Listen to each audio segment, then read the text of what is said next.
Uhud maydoni mana shu joyda bo'lgan. O'sha biz o'qigan, biz eshitgan muborak Rasululloh sallallohu alayhi vasallamning tishlari singan joy mana shu joy. Rasulullohning peshonasi yollangan joy mana shu joy. Rasulullohning qonlari tomchilagan joy mana shu joy. Rasululloh sallallohu alayhi vasallamning yuzlariga dubulg'asining temirlari kirib ketgan paytida og'zi bilan pichirlab, Allohim qavmim meni tushunmayapti, anglamayapti, meni tanimayapti, sen ularni mag'firat qil, ularga baloyini yog'dirma deb o'sha holatda ham ularga Alloh taolodan mag'firat so'ragan payg'ambarimizning turgan joyi mana shu joy bo'ladi. Jang mana shu maydonda bo'lgan. Rasululloh sallallohu alayhi vasallamning sahobalari bilan birgalikda joy olgan joy mana shu Uhud tog'iga Rasululloh orqalarini qilib o'ng tarafini Uhud tog'i bilan berkitganlar, chap tarafi ochiq qolganlarida esa Rasululloh sallallohu alayhi vasallam 50 ta kamonchini ajratib, mana shu joyga Abdulloh bin Jubayrni boshliq qilib, mana shu toqqa chiqargan 50 tasini. Chiqarib nima deb aytgan payg'ambarimiz? Sizlarga bir buyrug'im degan.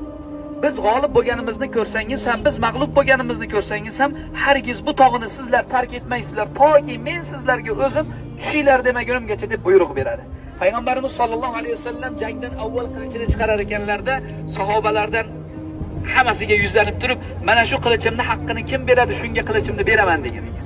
Shunda Hamza roziyallohu anhu o'rnidan turib, "Ya Rasululloh, men qilichingizni haqqini beraman" desa, "Siz o'tiring" deydi ekan. O'shanda Zubayr bin Avvom turar ekan, "Ya Rasululloh, qilichingizni haqqini men beraman, menga bering" desa, payg'ambarimiz "Siz ham o'tiring" deydi. Hazrati Ali tursa, "Siz ham o'tiring" deydi. Shu paytda mashhur sahoba Abu Dujona o'rnidan turib, "Ya Rasululloh" deydi, "Qilichingizni haqqi nima o'zi? Qandoq qilsak qilichni haqqi ado etilgan bo'ladi" desa, dushmanning bo'yniga urib, bo'ynini uzib, qilichni uchib, bukilib ketgungacha kurashlik deydi ekan. Bukib yuborishingiz kerak deydi ekan. Dushmanga qarshi kurashda qilichni bukib yuborishingiz kerak. "Ya Rasululloh, menga bering, men mana shu qilichni haqqini men beraman" deganda, Rasululloh sallallohu alayhi vasallam qilichlarini, o'z qilichlarini Abu Dujonaga mana shu maydonda bergan. Abu Dujona Rasulullohning qilichini olib, xursandchiligidan kibrlanib yurib ketgan ekan.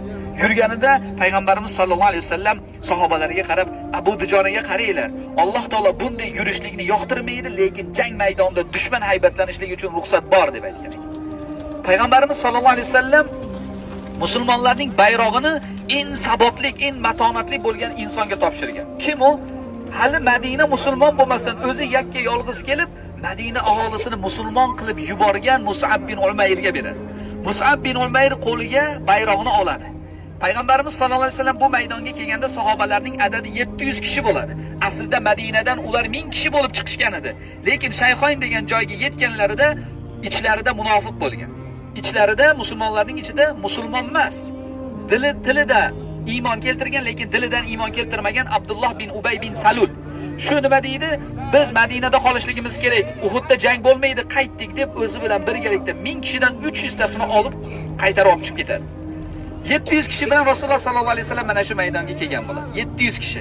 Va payg'ambarimiz sallallohu alayhi vasallam sahoba-i kiromlarni o'ng qanot, chap qanot va kamonchilarni joylashtirgandan keyin Alloh taologa qo'llarini duoga ochib so'rar ekan. Qarang, birinchi nima qildi? Birinchi duo qilmadi payg'ambarimiz. Birinchi payg'ambarimiz sabablarni qildi. G'olib bo'lishlik sabablarini qildi.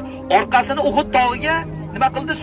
Suyadilar, mustahkam qildi orqasini. O'ng qanotini ham tog' bilan yoptirib, chap qanotini kamonchilar bilan yopib, sababni qilgandan keyin qarang, endi Alloh taologa natijasini havola qilyapti. Payg'ambarimiz sollallohu alayhi vasallam bu maydonga chiqishdan oldin tush ko'rgan ekan. Rasulullohning tushlari ham vahiy bo'lib hisoblanadi. Bejiz tushlarni ko'rmaydi, safsata tushlarni ko'rmaydi biz kabi. Rasululloh bu Uhud jangiga chiqishdan oldin sahobalarga tushini aytgan ekan. Qanday tush ko'rgan bilasizmi? Rasululloh sallallohu alayhi vasallam aytadi, 3 ta narsa ko'rdim. Bir sigirni so'yilganligini ko'rdim, qilichimning uchining bukilib ketganligini ko'rdim va soltimga qo'limni kirgizib olganligimni ko'rdim. Va buni ta'birini sizlarga aytib beraman degan ekan. Jangdan oldin aytar ekanki, sigirning so'yilganligi sizlarning ba'zilaringiz mana shu jangda o'lasizlar, shahid bo'lasizlar. Qilichimning uchining bukilib ketganligi o'zimning jonimdan, qonimdan bo'lgan eng aziz yaqin qarindoshim mana shu jangda halok bo'ladi degan ekan. Shahid bo'ladi degan ekan. Va qo'limni soltimning ichiga solib olganligimni esa ta'biri Madinada qolaylik himoyalanib degani deydi. Qolaylik desa ham sahoba ikromlar ayrimlari nima deydi ekan? "Ya Rasululloh" deydi ekan, "Chiqaylik, jang qilaylik. Biz ham Badrda qatnasha olmagan edik Badr jangida. Badr jangida qatnasha olmadik. Birodarlarimiz bizdan savob ajrlari tarafidan o'tib ketishdi. Bizlar ham shu ajrlarga nasibador bo'lishligi uchun orzudamiz. Mana shu narsani Alloh taolodan so'rayapmiz. Chiqib jang qilaylik. Vaholanki agar Madinada qoladigan bo'lsak, ular Madinaga hujum qiladigan bo'lsa, yosh bolalar va ayollar zarar ko'radi" deydi ekan. Va shu fikrga ko'ra payg'ambarimiz o'sha tushini ta'birini teskarisini qilib mana shu maydonga chiqib kelgan bo'ladi. Payg'ambarimiz o'zi 2 qavat sovut kiygan, hamma jasadini yopgan bo'ladi. Faqatgina Rasulullohning nimalari ochiq, muborak ko'zlari ila ochiq bo'lgan holatda jangga keladi.